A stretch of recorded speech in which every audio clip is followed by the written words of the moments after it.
Voter జాబితా ప్రత్యేక ముమ్మర సవరణ ఎస్ఐఆర్ బెంగాల్లో అలజడి సృష్టిస్తోంది. అక్రమ వలసదారుల్లో దడ పుట్టిస్తోంది. పుట్టలో దాగిన పాముల్లా అక్రమంగా తిష్టవేసిన బంగ్లాదేశీయులు ఉరుకుల పరుగుల మీద స్వదేశానికి పారిపోతున్నారు. ఇక ఎస్ఐఆర్ కొనసాగుతున్న వేళ బిఎల్ఓల మృతిపై రాజకీయ దుమారం రేగింది. విపరీతమైన ఒత్తిడే ప్రాణాలు పోవడానికి కారణమని టీఎంసీ, కాంగ్రెస్ మండిపడ్డాయి. బీజేపీ మేలు కోసమే ఎన్నికల సంఘం హడావిడిగా సవరణ చేస్తోందని ఆరోపించాయి. ఈ ఆరోపణలను బీజేపీ తీవ్రంగా ఖండించింది. చొరబాటుదారుల ఓట్లతో గెలవాలన్న పన్నాగాలు ఫలించవనే భయంతోనే అడ్డగోలు ఆరోపణలు చేస్తున్నారని ధ్వజమెత్తింది. ఓటరు జాబితా ప్రక్షాళనే లక్ష్యంగా 9 రాష్ట్రాలు, 3 కేంద్రపాలిత ప్రాంతాల్లో నవంబర్ 4 నుంచి ఎన్నికల సంఘం ఎస్ఐఆర్ చేపట్టింది. మిగిలిన చోట్ల పరిస్థితి ఎలా ఉన్నా పశ్చిమ బెంగాల్లో మాత్రం ఈ ప్రక్రియ కాక రేపుతోంది. అక్రమ వలసదారుల గుట్టు వీడుతోంది. బంగ్లాదేశ్ నుంచి బెంగాల్లో చొరబడిన అనేక మంది అక్రమంగా ఆధార్, రేషన్, ఓటరు కార్డులు పొందారు. ఎస్ఐఆర్ కింద పాత పత్రాలు ఇవ్వాలనడంతో కోల్కతా, హౌడా పారిశ్రామిక ప్రాంతాల నుంచి వేలాది మంది స్వదేశానికి వెళ్లిపోతున్నారు. రోజూ వందల సంఖ్యలో అక్రమ వలసదారులు ఉత్తర 24 పరగణాల జిల్లా హకీంపూర్ బీఎస్ఎఫ్ అవుట్పోస్టు దగ్గర కనిపిస్తున్నారు.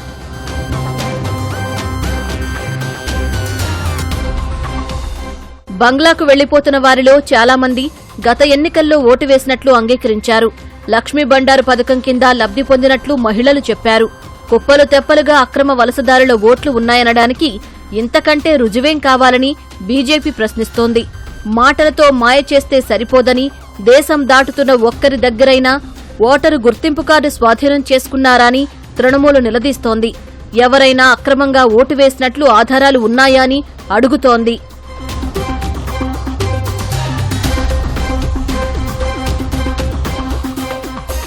బెంగాల్ గవర్నర్ ఆనంద్ బోస్ హకీంపూర్ సరిహద్దు ప్రాంతాన్ని సందర్శించారు. వలసదారుల తిరుగు పయనంపై బీఎస్ఎఫ్ అధికారులతో మాట్లాడారు. అనుక్షణం అప్రమత్తంగా ఉండాలని సూచించారు.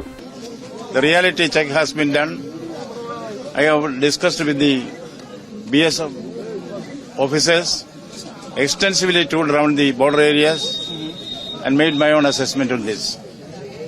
See, there seems to be a concerted effort to mislead the people on the issue of SIR. SIR is an essential process of our commitment to hold free and fair elections. Strong action will be taken if anybody tries to fool the people and create dissensions in society. SIR అగ్గి రాజేస్తున్న వేళ ముమ్మర సవరణను వ్యతిరేకిస్తూ Bengal CM Mamata Banerjee నిరసన చేపట్టారు. బెన్గావ్లోని చందపారా నుంచి ఉత్తర 24 పరగణాల జిల్లా ఠాకూర్ నగర్ వరకు 3 కిలోమీటర్ల పాదయాత్ర చేశారు. ఎన్నికల సంఘం బీజేపీ కమిషన్లా మారిందని తీవ్ర విమర్శలు గుప్పించారు. ఎస్ఐఆర్ పేరుతో బిఎల్ఓలను, పౌరులను వేధిస్తున్నారని దుయ్యబట్టారు. అరాచకంగా సాగుతున్న ఎస్ఐఆర్ను నిలిపివేయాలంటూ సీఈసీ జ్ఞానేష్ కుమార్కు లేఖ రాశారు.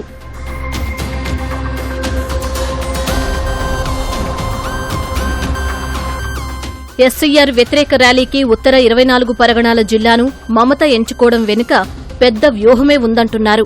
చుట్టుపక్కల 2-3 జిల్లాల్లో మతువా వర్గం ప్రభావం అధికం. వీళ్లంతా బంగ్లా నుంచి బెంగాల్కు వచ్చి స్థిరపడిన వారే. ఒకప్పుడు కమ్యూనిస్టులకు అండగా ఉండేవారు. తరువాత టీఎంసీకి జై కొట్టారు. ప్రస్తుతం కొందరు బీజేపీకి, మరికొందరు టీఎంసీకి మద్దతిస్తున్నారు. అందుకే మతువాలను ఆకట్టుకునేందుకు వారికి పట్టున్న చోట మమత ర్యాలీ చేశారన్నది విశ్లేషకుల మాట. ఎస్ఐఆర్ ముసుగులో ఎన్ఆర్సీ అమలు చేసి మతువాలను వెళ్లగొట్టే కుట్ర చేస్తున్నారని ఆమె ఆరోపించారు. తనపై రాజకీయ దాడికి యత్నిస్తే బీజేపీ పునాదులను కదిలిస్తానని హెచ్చరించారు. আমাকে আঘাত করলে আমি সারা ভারতবর্ষ হিলিয়ে দেব, এটা মাথায় রেখো। দিল্লি কা লাড্ডু খেয়েও আশ মেটেনি, বাংলাকে গিলতে হবে। তাহলে জেনে রাখবেন, আপনার দিল্লির ক্ষমতা বাংলা দখল করবে। বাংলার এটুকু হিম্মত এবং বাংলার এটুকু কিসমত আছে। চিরকাল সরকারে কেউ থাকে না। 2029 বড়ই ভয়ঙ্কর। তোমাদের সরকার থাকবে না। শকুনি মামারা সেদিন কোথায় পালাবে, এখন থেকে ঠিক করে জায়গা রেখে দাও। మమత ఆరోపణలను బీజేపీ ఖండించింది. అక్రమార్కుల అండతో గెలుస్తున్న మమత ఎస్ఐఆర్తో తన ఆటలు సాగవని భయపడుతున్నారని విమర్శించింది. బెంగాల్లో 2002 ఎస్ఐఆర్లో 4.58 కోట్ల మంది ఓటర్లుగా నమోదయ్యారు. 23 ఏళ్ల తర్వాత 66% పెరిగి 7.63 కోట్లకు చేరారు. బంగ్లా సరిహద్దుల్లోని 9 జిల్లాల్లో పెరుగుదల 71 నుంచి 105% వరకు ఉంది. మొత్తంగా 1.04 కోట్ల దొంగ ఓట్లు ఉన్నట్లు బీజేపీ ఆరోపిస్తోంది. डेमोक्रेटिक तरीके से चुनाव होगा।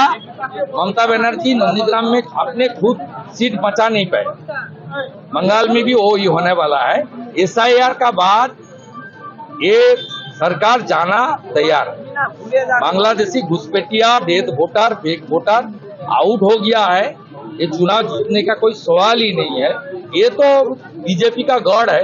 46% वोट स्कोर किया बीजेपी पिछले लोकसभा चुनाव में। अभी 51% की हमारी टारगेट है। हर बूथ में हम लोग टीएमसी को हराने का काम करेंगे। ఎస్ఐఆర్ పై రాజకీయ యుద్ధానికి బిఎల్ఓల నిరసనలు తోడయ్యాయి. పని ఒత్తిడి తీవ్రమైందంటూ కోల్కతాలోని సీఈఓ కార్యాలయాన్ని బిఎల్ఓలు ముట్టడించారు. ఇంత ఒత్తిడితో పనిచేయడం కష్టమని నినదించారు.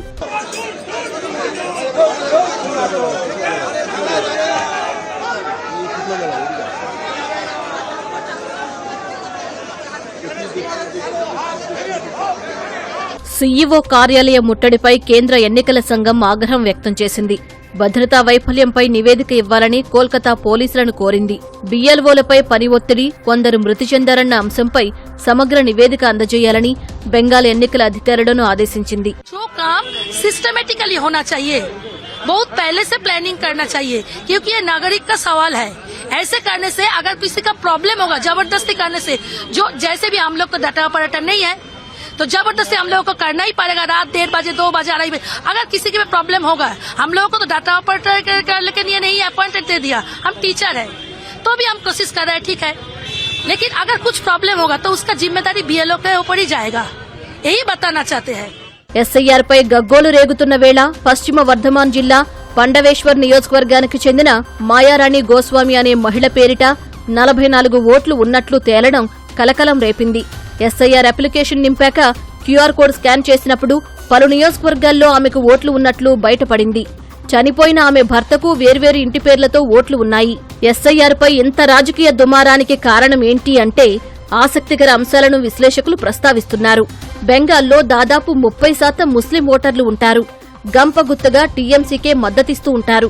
స్థానిక ముస్లింలతో పాటు బంగ్లా అక్రమ వలసదారుల ఓట్లు ఇందులో ఉన్నాయనే వాదన ఉంది. ఇప్పటికే హిందూ ఓటర్లను ఆకర్షించడంలో బీజేపీ ముందుంది. ఎస్ఐఆర్తో ముస్లిం ఓటర్ల సంఖ్య తగ్గితే టీఎంసీకి నష్టం తప్పదని విశ్లేషిస్తున్నారు. అదే ప్రస్తుత రాజకీయ రణానికి కారణమని అంటున్నారు.